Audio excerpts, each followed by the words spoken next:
So how do you know if you have a rare bill? In this video, I'm going to tell you everything that you need to know to make sure you aren't missing any rare bills worth a lot of money. Let's jump right into this video. So up first, really quickly, this is a $20 bill from 1928. Things that you want to be looking out for on your bills is the date. The date's located in this area on this $20 bill. Most of the time, bills from the early 1900s are going to be worth a lot more money than later dated banknotes. This $20 bill sold for $18,000. And this is why. So essentially, the condition is really important, as well as other factors when it comes to determining the value of your paper money. Again, this is a $20 bill from 1928, and this one was graded by PMG a 65 EPQ. So EPQ means exceptional paper quality, and the highest grade that you can get in grading is 70. Now imagine coming across a collection given to you by a friend or a family member, and they had a bill like this, and you weren't sure exactly how much it's worth. The last thing you want to do is spend something like this. And remember, like I said, the condition is really important, so do not fold the bill. That will dramatically decrease the value of the paper money. You want to keep these collectibles very safe. As obvious as this sounds, don't put them in your wallet. I've heard numerous stories where this would happen, and they would turn their bill that's worth thousands of dollars into something that's worth hundreds, and that is not something that you want to do. Also, make sure you find someone that's reputable to help you figure out how much your paper money is worth. Something like this, someone may think this $20 bill is worth $30 or $40, which is still a lot, but in reality, if it's in really good condition, it's going to be worth a lot more money. Also, this is a star note. At the end of the serial number, you see a star designation. Most of the time, star notes are going to be worth more money than non-star notes. A lot of modern star notes, by modern I mean bills that are printed today or very recently, if they are a star note, most of the time they're not going to be worth more money, unless it's a star note and also a fancy serial number note. Not trying to get into too much detail here, but for example, if you have a serial number that looks like this and it says E11111111,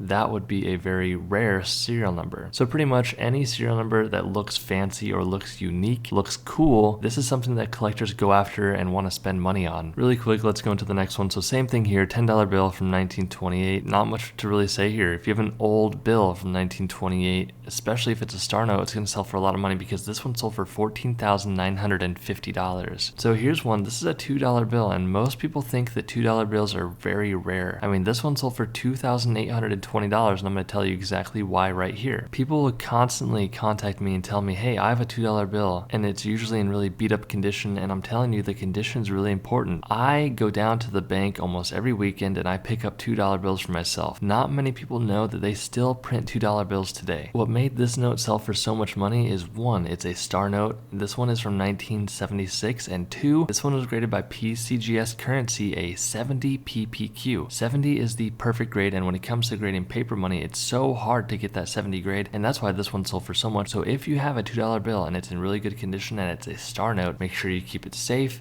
make sure you contact someone that you can trust, and then you will be able to sell it or keep it safe in your collection for the long run. Now, I'm not going to spend too much time on this, but this brick, this is what's given to banks right from the Bureau of Engraving and Printing. This is what they receive. Someone had enough money to spend $8,000 and buy this giant brick of $2 bills. So as you can see on the holder there is 4,000 consecutive $2 bills from the Atlanta district from 1976. On the bottom there, it says the serial number that it starts with. So this has a face value of $8,000 because each piece of paper is worth $2.